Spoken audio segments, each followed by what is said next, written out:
This is Contractor Sense with Ruth King. Welcome to Contractor Sense. Here you discover ideas, tactics, news, and information that matters to your contracting business and you. I'm your host, Ruth King.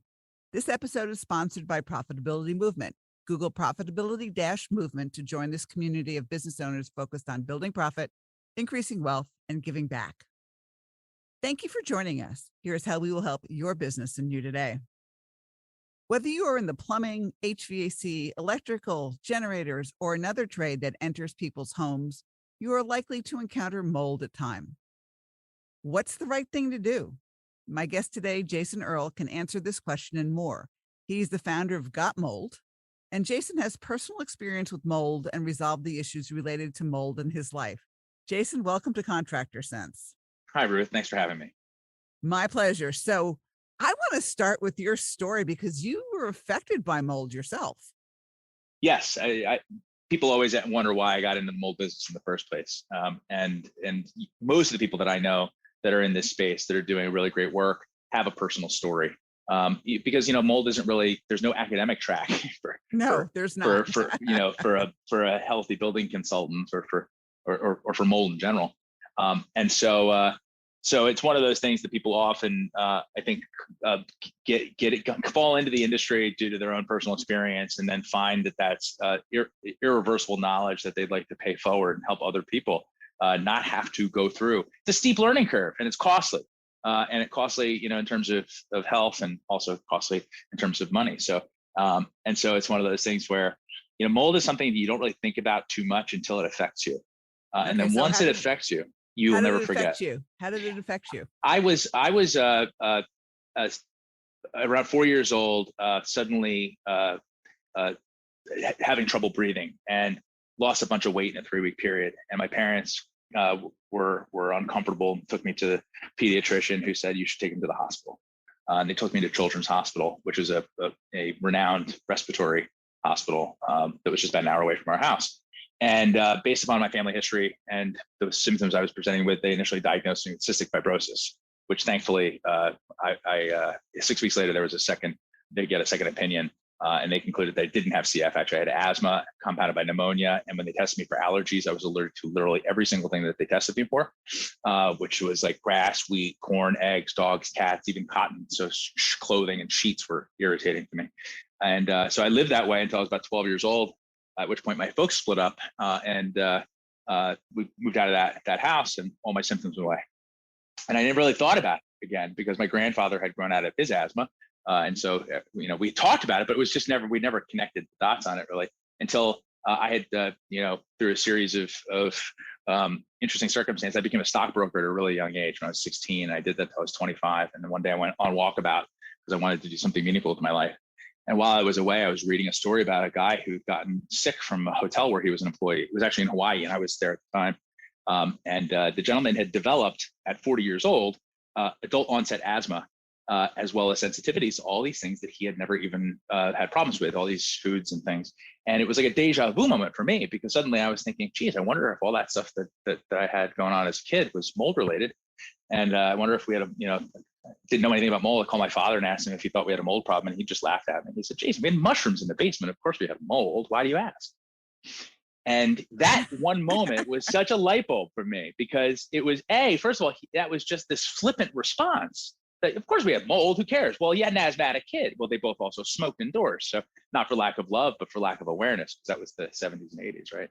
But the bottom line is that I immediately connected in my mind an interest about how buildings impact people's health. I was raised in a construction and healthcare family, and so it's kind of natural. We were talking about we're in the trades, and also a lot of my family was in healthcare, and so the idea that I would marry these two ideas, and find innate interest in it is not really a surprise in retrospect.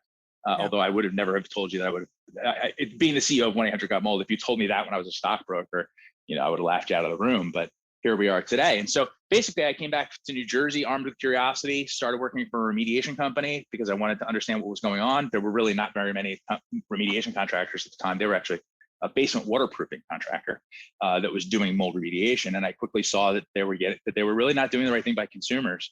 And so I started an inspection company on the side with the idea that all of these environmental hazards eventually bifurcate into an assessment side and a remediation side. Regulations usually do that. And so I decided to just plant my feet on the inspection side.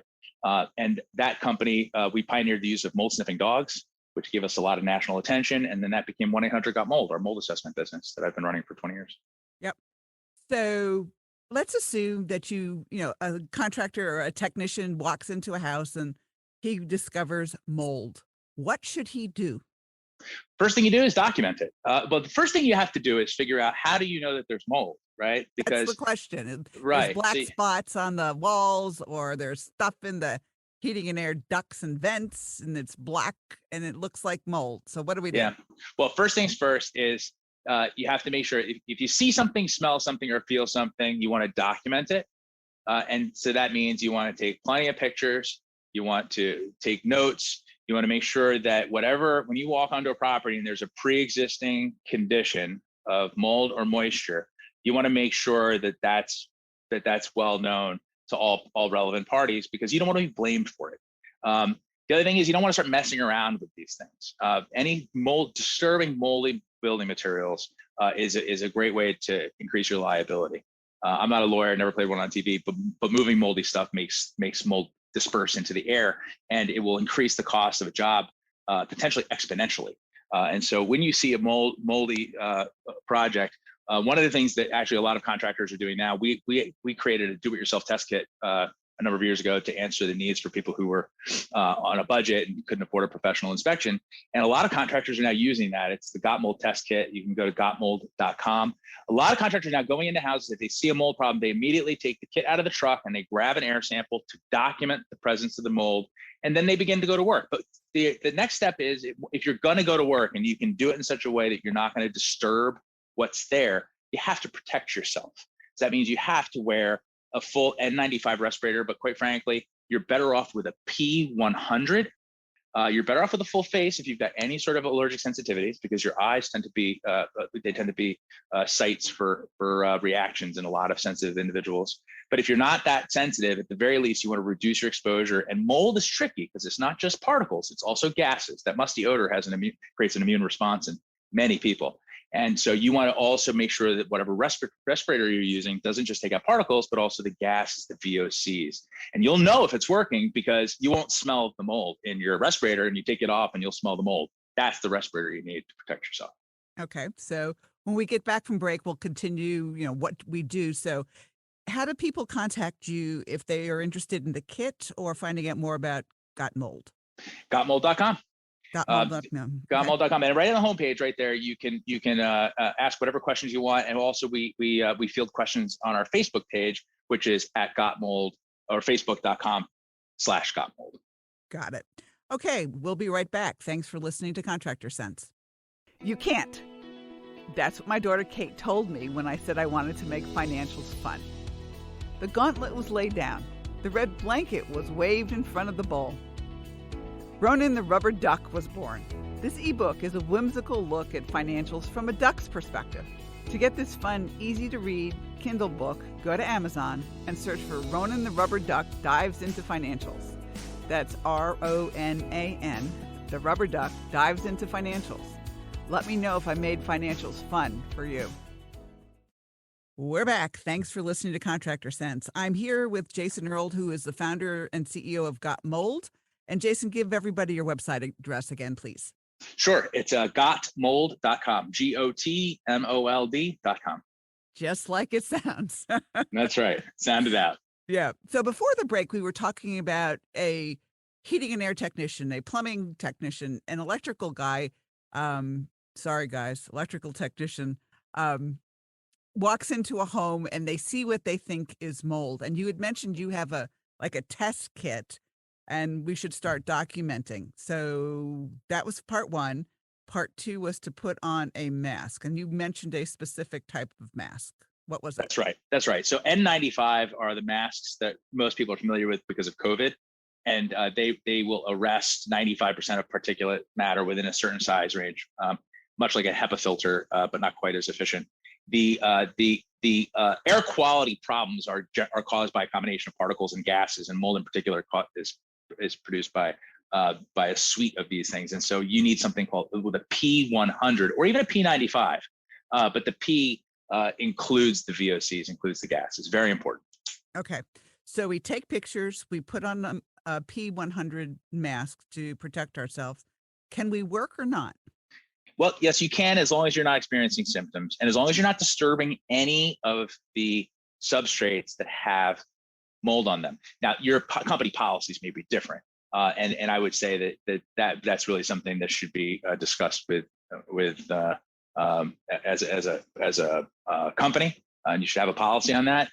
The other thing is you should notify your supervisor, and you should notify the property owner of the presence of mold immediately. They may not want you to proceed. The other thing is that it should be referred to a qualified indoor environmental consultant. This is also tricky because there are very few that are independent, but that person would potentially be hired by the property owner to do a proper assessment, and they would generate a scope of work and then bring in remediation contractors. So in other words, bottom line is just document, notify, protect yourself. Don't go boldly in. You're not going to win any awards by being a hero in a moldy property. No, definitely not. But what does the test kit do specifically? Sure. So if you want to have your house tested for mold right now, the spectrum of products available or spectrum of services available kind of starts at a $10 test kit that you can buy at Home Depot, those Petri dishes, which do not work. They're scientifically invalid. There's all sorts of guidance that says don't use those. They still sell hundreds of millions of dollars a year worth of those things. Don't buy those. Don't use those. They're always positive. They're just Petri dishes. On the other side of the spectrum, you've got these professional tests, which require a professional, but also this air sampling pump and these cassettes called spore traps. What we did was we took the technology of the spore trap and shrunk it down and made a consumer-friendly way for people to use that test that a professional will use, but without all the costs and aggravation and concerns about finding and hiring a qualified professional. And so the air sampling kit that we sell, the Got Mold Test Kit, allows you to sample the air in up to 3 rooms. And then once you buy the kit, and by the way, when you sample the air in 3 rooms, it's a sample collection device with a prepaid mailer. It goes directly to the top lab in the country, MLab P&K. The turnaround time is 1 business day once received at the lab, and you get a full report with a simple interpretation, green, yellow, orange, or red, depending upon the severity of what was found, as well as next steps, as well as resources where to find professionals, whether it be an inspector or a remediation contractor, as well as an ebook that we include. It's basically filled with inspection checklists and guidance on what to do. And we find that we get a lot of positive feedback about that. But once you use the kit, you also get the air sampling pump, which we created that duplicates a professional air sampling pump exactly. You get to keep that. And then if you want to retest, and this is really great for contractors, because once you buy the kit, you get the pump, and then you can just buy refills. And the refills are $50 less. So for 1 room, it's $99, or for 1 test. So you can just throw those in the back of the truck, and all the lab fees, all the mailings, all the shipping both ways, all included. So there's no surprise fees, no hidden charges. Cool. All right. So we also have to educate the techs on this too, it sounds like. For sure. But the good news is that this kit was designed to be easy enough that a 4-year-old could do it. It really is that easy. And so the learning curve isn't nearly as steep as it would be if you were using professional equipment. It's really, really easy. Once they do it once, it's just like it's almost child's play, really, truly. I like child's play. It's fun. It makes life a little easier. Absolutely. So document, tell the homeowner what's going Notify. on. Yep. Yeah. Take pictures, and then do the sample, send the sample in, continue work if you're not going to disturb the mold, and go from there once they get the results, correct? And you're not experiencing symptoms, right? So, if you're properly protected and you're able to do the work without disturbing the materials where you see mold. And then you also have to be careful, right? HVAC contractors, this is something that they need to be hyper aware of. But movement of air is movement of air. And so disturbing a surface can be just a matter of flipping a switch. Yeah. And so, you just have to really think twice about that. And my suggestion is don't do the work. But if you are under pressure and you need to do it, then at least document, notify, and protect yourself. Yeah. Those are that's the best advice I can give. Yeah. If it's 20 below zero and there's no heat, you're going to do the work, mold or no work. You're going to do the work. Yeah, you're gonna do the Yeah. work. I mean, we're there for emergency stuff. Right? A lot of times that's what's happening. And so plumbing contractors really come into that situation a lot where they're coming in, there's been a flood, there's been a leak. I mean, they're not going to stop the work until remediation, because the whole point, by the way, the root word of remediation is remedy. So before any of what people call remediation, which is tear out, basically demolition in a controlled setting and cleanup, that remediation, the first step of that is actually remedy. So truly, by definition, the plumber or the HVAC technician or the roofer is the first step in remediation. Yep, absolutely. So, Jason, give us your website again. Sure, it's gotmold.com, GOTMOLD.com. Thank you so much for being my guest.